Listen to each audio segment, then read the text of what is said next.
ఎదురొచ్చి రెండు కుండలాల బహుమతిగా ఇచ్చాడు. కుండలము అనగా చూపెట్టిన పోగు అని అర్థం. ఇస్తే ఆ గోదావరిలో సముద్రంతో నాథా నాకు బహుమతిగా మీరు రెండు కుండలాలు ఇచ్చారు, పెట్టుకోమన్నారు.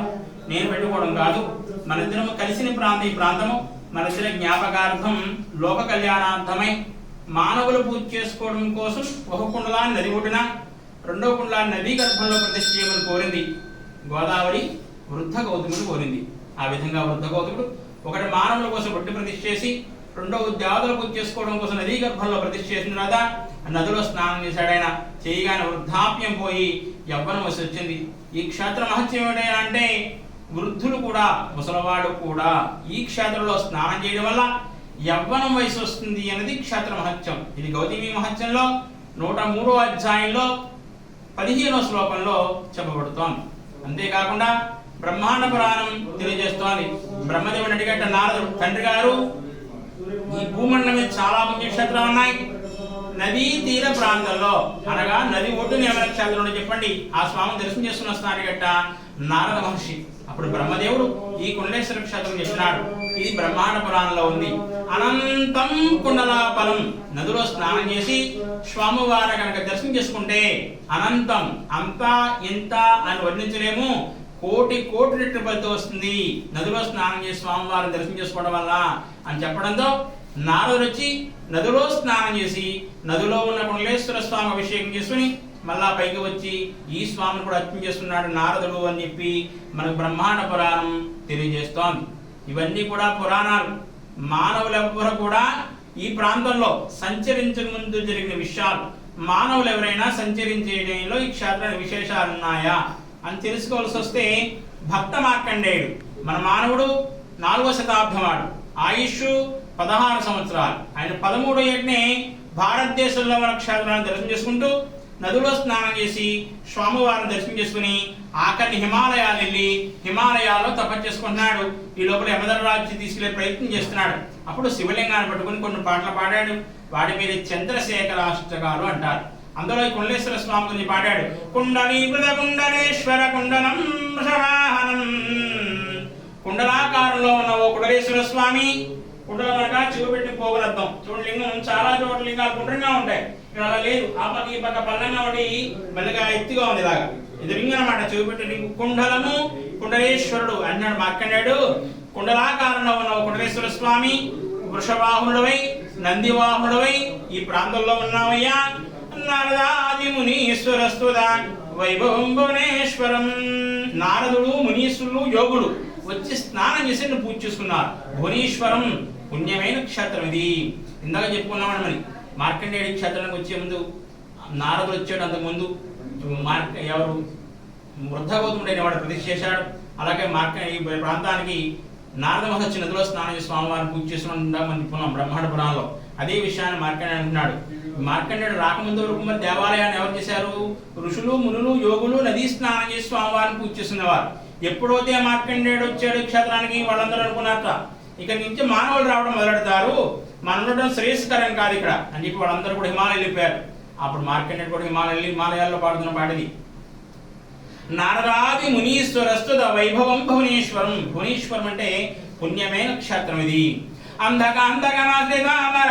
అంధకాంతుడనే రాక్షుడు ఒకనొకటైలో శివభక్తులందరినీ చంపేస్తున్నప్పుడు కుండలేశ్వర గతంలో నువ్వు అంధకాంతుడనే రాక్షను సవరించావు నీ భక్తులు కాపాడుకోవడం కోసం. అలాంటప్పుడు నీవు నీ భక్తునే కదా, నన్ను యమధర్మరాజు అనేవాడు తీసుకుపోతున్నాడు, ఆయన నుంచి కాపాడవయ్యా అని అడుగుతున్నాడు మార్కండేయుడు. చంద్రశేఖరమాశ్రయే మమ, నన్ను కింకరిష్మతి యమధర్మరాజు నుంచి కాపాడవయ్యా ఓ కుండలేశ్వర అని శ్లోకానికి అర్థం. అంతేకాకుండా ఆదిశంకరాచార్య వారు నడిచే దేవుడు అని పేరు. ఆయన కూడా ఈ క్షేత్రానికి 8వ శతాబ్దంలో అంటే భారతదేశంలో ఉన్న క్షేత్రాన్ని దర్శనం చేసుకుంటూ నదిలో స్నానం చేసి స్వామివారిని దర్శనం చేసుకుని ఆఖరిని ఆయన ఇక్కడి నుంచి వెళ్ళినట్టుగా తెలుస్తోంది. ఎవరు? శ్రీ ఆదిశంకరాచార్యులు. ఇది 8వ శతాబ్దంలో అంటే కలియుగం ప్రారంభమైన తర్వాత 400 సంవత్సరాలకు మార్కండేయుడు వచ్చాడు. 800 సంవత్సరాలు ఆదిశంకరాచార్యులు వారు ఇచ్చారు. 1500 సంవత్సరాల శ్రీనాథ మహాకవిని కవి ఇచ్చాడు. అంటే 15వ శతాబ్దం వాడు. ఆయన కూడా భారతదేశంలో ఉన్న క్షేత్రాన్ని దర్శనం చేసుకుని నదిలో స్నానం చేసి స్వామివారిని దర్శనం చేసుకుని ఆఖరిని ఆయన కాశీ వెళ్ళాడు. శ్రీనాథుడు కాశీ వెళ్ళి కాశీ పురాణాన్ని తెలుగులో రాశారు. అంతకుముందు వ్యాస మహర్షి అని ఆయన కాశీఖండాన్ని వేదంలో రాసిన కాశీఖండాన్ని తెలుగులో అనువాదించేసింది శ్రీనాథ మహాకవి. విరూపాక్షుండు కుండలేశ్వరుడు, కాశీలో ఉన్న విశ్వేశ్వరుడితో సమానమైన వాడు ఈ కుండలేశ్వరుడు అని చెప్పి కాశీఖండంలో చెప్పాడు. ఈ మధ్యకాలంలో బ్రహ్మశ్రీ చాగంటి కోటేశ్వరరావు గారు ఇదే మాటని ఆయన 2-3 చోట్ల ఉపన్యాసాలు చెప్పారు. ఆయన కాశీ వెళ్ళేట మధ్యకాలంలో వెళ్ళినప్పుడు కాశీలో వృద్ధులను అడిగేట, కోటేశ్వరరావు గారు మీరు కాశీ వచ్చే ముందు కుండలేశ్వర క్షేత్రంలో స్నానం చేసి కాశీ వచ్చారా అని అడిగట. లేదండి, అది ఎక్కడో నాకు తెలియదు అన్నప్పుడు ఆ వేద పండితులు పెద్ద నవ్వి అన్నట్ట, మీరు పురాణం చెప్తున్నారు, ముందుగా కుండలేశ్వర క్షేత్రంలో స్నానం చేస్తే గాని కాశీ రాకూడదని విషయం మీకు తెలీదా? కాశీలో ఉన్న మేమే కుండలేశ్వర క్షేత్రంలో స్నానం చేసి స్వామి వారిని దర్శనం చేసుకున్నాం, ఆ ప్రాంతంలో ఉండి కూడా మీరు స్నానం చేయకపోతే ఎలాగా, కాశీతో సమానమైన క్షేత్రం కదా అని చెప్పడంతో నిర్ఘాంతపోయి కాశీ పురాణం తిరిగేసి ఆయన 2-3 చోట్ల ప్రవచనాలు ఈ విధంగా చెప్తున్నారు కోటేశ్వరరావు గారు. కాశీ వెళ్ళే వారందరూ కూడా ముందుగా కుండలేశ్వర క్షేత్రంలో స్నానం చేసి కాశీ వెళ్ళండి, కాశీతో సమానమైన క్షేత్రం ఇది.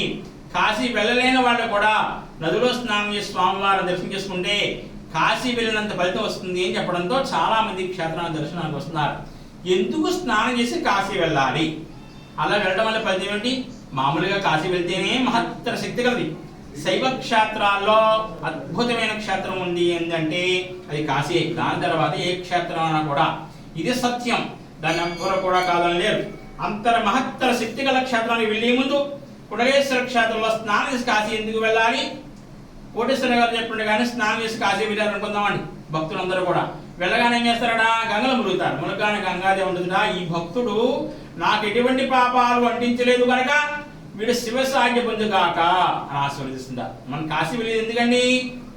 మనం మరణం అనంతరం మరొక జన్మ లేకుండా శివసాగ్య పొందడం కోసం వెళ్ళేది కాశీ.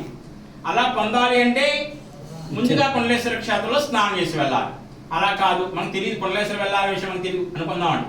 కాశీ వెళ్ళారు, వెళ్ళగానే గంగలో మునిగారట. మునగానే మన పాపాన్ని కూడా కడిగేసినట్టుగా అయిపోయి ముచ్చిల్లా పైకి తేలారు. మనకైతే పాపాలు ఏమీ లేవు, కానీ మన పాపాన్ని కూడా గంగాదేవి కట్టుకుని ఆవిడ మనల్ని ఏమైనా ఆశ్రయించలేదు. ఈ పాపాలని కూడా గంగాదేవి కట్టుకుని ఆవిడ హంస రూపం ఉంటుంది, తెల్లటి రూపం ఉంటుంది. కానీ అందరి పాపాలు వదిలేయడం వల్ల ఆవిడ కాకి రూపం తెలుస్తుంట. ఆ కాకి రూపం పోవడం కోసమని రాత్రి వేళ కాకి రూపంలో వచ్చి ఈ కుండలేశ్వర క్షేత్రంలో స్నానం చేసి మరునాడు అక్కడ హంస రూపంలో ఉద్భవిస్తుంది అని కాశీపురాణం చెప్తోంది. అదే ప్రతి భక్తుడు స్నానం చేసి వెళ్తే ఆ తల్లి ఎప్పుడు హంస రూపాలాగా ఉంటుంది. ఆవిడ కాకి రూపం రాదు, ఇక్కడ రావడం పని లేదు. ఇది కుండలేశ్వర క్షేత్రం కాశీలో చెప్పిన మాట. అంత విశేషం ఏమిటి? గోదావరిలో మహారాష్ట్రలో నాసికాద్రి ఎంపకంలో వెళ్ళిన గోదావరి మొట్టమొదటిగా కొవ్వూరుని ప్రాంతానికి వచ్చింది. ఆ ప్రాంతంలో ఉన్న సప్త మహర్షులు సప్తపాలి విడదీసుకుంటూ వెళ్ళారు. వెళ్ళిన ప్రదేశాన్ని ఉభయ గోదావరి జిల్లాలు అన్నారు. తూర్పు గోదావరి జిల్లా, పశ్చిమ గోదావరి జిల్లాలుగా పిలువబడుతున్నాయి. ఈ తూర్పు గోదావరి జిల్లా, పశ్చిమ గోదావరి జిల్లాల్లో కానీ తీర ప్రాంతాలు అంటే గోదావరి సముద్రం కలిసే ప్రాంతాల్లో కానీ భారతదేశంలో ఏ నదికి లేని పవిత్రత ఉంది అని చెప్పి శ్రీనాథ మహాకవి భీమఖండ అనే పురాణంలో చెప్తున్నాడు. స్నానార్థ దర్శనాలు, నదిలో స్నానం చేసి స్వామివారిని దర్శనం చేసుకున్నా, స్నానాలు దానాలు, స్నానం చేసిన దానం చేసిన, స్పర్శనాలు దర్శనాలు, కనీసం గోదావరి నీళ్లు చల్లుకుని స్వామివారిని దర్శనం చేసుకున్నా 1,000,000 యజ్ఞ పుణ్యం అనేది, అనగా 10,000 గోవులు దానం చేసిన ఫలితం వస్తుంది అని చెప్తున్నాడు ఆయన. ఇటువంటి ఫలితం ఏ నదికైనా ఉందా? నెల్లాళ్ళు గంగలో స్నానం చేస్తే ఉంటుంది, నెల్లాళ్ళ పాటు గంగలో స్నానం చేస్తే ఇటువంటి ఫలితం వస్తుంది. లేకపోతే 12 సంవత్సరాల కోసం వచ్చే పుష్కర స్నానం అని ఉంటుంది. ఒక పుష్కర స్నానం నెల్లాళ్ళు గంగా స్నానం సమానం. ఇక్కడ ప్రతి నిత్యము కూడా నీళ్లు చల్లుకొని దర్శనం చేసుకున్నా కూడా ఉంది. ఏమిటి పవిత్రత? పుష్కరాలు అంటే చూడండి, 11 నదులు వచ్చి ఒక నదిలో కలిసి దాన్ని పుష్కరము అంటారు. అప్పుడు స్నానం చేసే ఫలితం 10,000 గోవులు దానం చేసిన ఫలితం వస్తుంది ఒక పుష్కర స్నానం. అది నెల్లారు గంగా స్నానం సమానం. ఇక్కడ ప్రతి నిత్యము కూడా నీళ్లు చల్లుకొని దర్శనం చేసుకున్నా కూడా ఉంది. ఏంటి విశేషం? ఆ రోజు గోదావరికి సముద్రంలో 2 కుండలాలు బహుమతిగా ఇచ్చినప్పుడు ఈ విధంగా అడిగింది, నాథా పంచభూతాలు ఉన్నందులో కూడా సదాశివుడు, త్రిమూర్తులు, 3 దేవతలు, పితృదేవతలు నదిలో ఉండాలి, మనం కూడా వారితో పాటు ఈ ప్రాంతం నివసిస్తూ ఉండాలని కోరింది. అందుకు ప్రతి నిత్యము కూడా సముద్రం ఈ ప్రాంతానికి వస్తాడు. ఆయన వచ్చినప్పుడల్లా నీళ్లు ఈ ప్రాంతానికి వచ్చినప్పుడల్లా నీళ్లు ఉప్పగా ఉంటాయి. ఆయనతో పాటు ఆయన భార్యలందరూ వచ్చి నదిలో స్నానం చేసి నదిలో ఉన్న కుండలేశ్వర అభిషేకం చేసి వెళ్తూ ఉంటారు. వెళ్ళినప్పుడల్లా ఇక్కడ ఉన్న పాపాన్ని కూడా తనతో పాటు తీసుకుపోతూ ఉంటాడు. ఇక్కడ నదీ స్నానం ప్రాముఖ్యత. ఇక్కడ ఈ గోదావరి నీళ్లు సముద్రుడు గోదావరి కలిసి ప్రాంతాలు ఎక్కడైనా సరే ఉప్పగా ఉంటాయి, ఉప్పదనం చప్పదనం ఉంటాయి. కానీ విశేషం ఏంటంటే ఇక్కడ సముద్ర దూపడానికి భారతందరూ వచ్చి నదిలో స్నానం చేయడం వల్ల ఇక్కడ నీళ్లు చల్లుకు స్నానం చేసినా కూడా 1,000,000 యజ్ఞాలు బలి వస్తుంది. మరి నీళ్లు చల్లుకున్నా కూడా 10,000 గోవులు దానం చేసిన బలి వస్తుంది. ఏ విధంగా మనకు కనపడేవి 12 నదులే, పుష్కరాలు వచ్చిన నదులు 12. కనపడే నదులు భూ అంతర్భాగంలో జలాశయ రూపంలో ప్రవహిస్తూ ఉంటాయి.